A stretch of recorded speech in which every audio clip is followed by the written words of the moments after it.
जिलाधिकारी राजेश कुमार पांडे के निर्देश पर जनपद में किसानों को समय पर और उचित दर पर उर्वरक उपलब्ध कराने के लिए आज जिले भर में औचक निरीक्षण किया गया।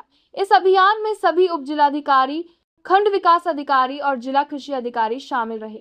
जिलाधिकारी ने स्वयं कुकरगांव बहुउद्देशीय प्राथमिक ग्रामीण सहकारी समिति, पंकज ट्रेडर्स, प्रमीना ट्रेडर्स और प्रधानमंत्री किसान समृद्धि केंद्र का निरीक्षण किया, जहां कुल मिलाकर 50-100 से अधिक बोरियां उर्वरक की उपलब्ध पाई गई।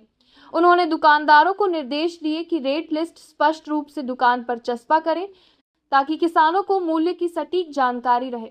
डीएम ने कहा कि सरकारी समितियों और निजी दुकानों दोनों पर समान दर पर उर्वरक उपलब्ध है। किसानों से अपील की गई कि वे किसी भी अफवाह या कालाबाजारी से दूर रहें।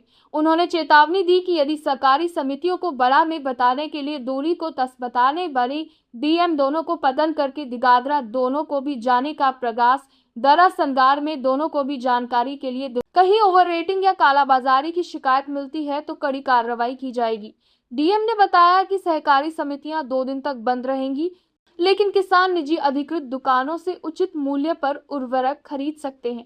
उन्होंने कहा कि शासन की प्राथमिकता यह है कि हर किसान को समय पर, पारदर्शी और उचित दर पर उर्वरक मिले ताकि रबी फसलों की बुवाई निर्बाध रूप से हो सके। संवाददाता सुमित निषाद की रिपोर्ट। जनपद के सभी किसान भाइयों से अपील है कि हमारे यहाँ मुख्य बाजार, कस्बों, सभी जगह निजी उर्वरक विक्रेताओं के यहाँ, लाइसेंस डीलर के यहाँ 80,000 बोरी डीएपी उपलब्ध है, फास्फेट उपलब्ध है। अतः आपसे अनुरोध है कि आप उन्हीं दुकानों से खाद लें जहाँ डीएपी उपलब्ध है। और जो लाइसेंसी हैं, ये खाद भी जिलाधिकारी के द्वारा ही समिति को आवंटित की जाती है और दुकानों को आवंटित की जाती है। दोनों खाद एक है, इसलिए कोई भ्रम में न रहें कि समिति की खाद दूसरी है और निजी दुकान की खाद दूसरी है। क्रिवको की खाद भी निजी दुकानों पर उपलब्ध है, आईपीएल और भारत डीएपी भी उपलब्ध है।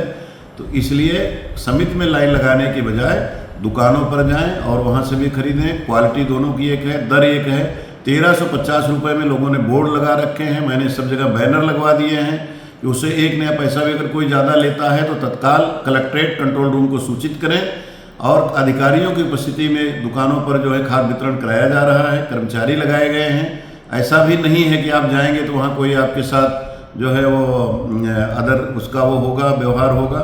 तो मेरी अपील है कि आप लोग केवल समिति के पीछे न पड़े। समितियाँ जनपद में लिमिटेड हैं और दुकानें मिला करके लगभग 300 स्थान बनाए गए हैं ताकि आप सुचारू रूप से खाद लें और सेंट्रलाइज होकर केवल 60 या 65 समितियों पर ही लाइन न लगाए, बल्कि जो 220 दुकानें हैं, फुटकर विक्रेता हैं, जहां हमारी यही खाद जो समिति पे है और दुकान पे है उपलब्ध है, वहां से खाद लें। और मेरे पास अभी डीएपी का पर्याप्त भंडार है। 1000 मीट्रिक टन खाद आज हमने सब समितियों को अलॉटमेंट भेजा हुआ है और इसके अलावा 1000 अभी हमने और रिजर्व में रखा हुआ है जो मंगल बुध को हम जारी करेंगे।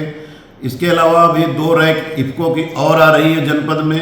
तो डीएपी की कहीं किसी प्रकार से कोई कमी नहीं है।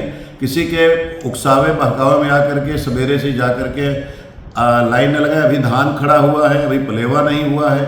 तो आज मैंने जब किसानों से संवाद किया तो किसानों द्वारा बताया गया कि अभी ले जा करके रखेंगे, अभी तो वो पलेवा करेंगे फिर विक्रय करेंगे। तो आप आराम से, हमने टोकन सिस्टम भी लागू किया हुआ है ताकि आप सुचारू रूप से खाद ले सकें।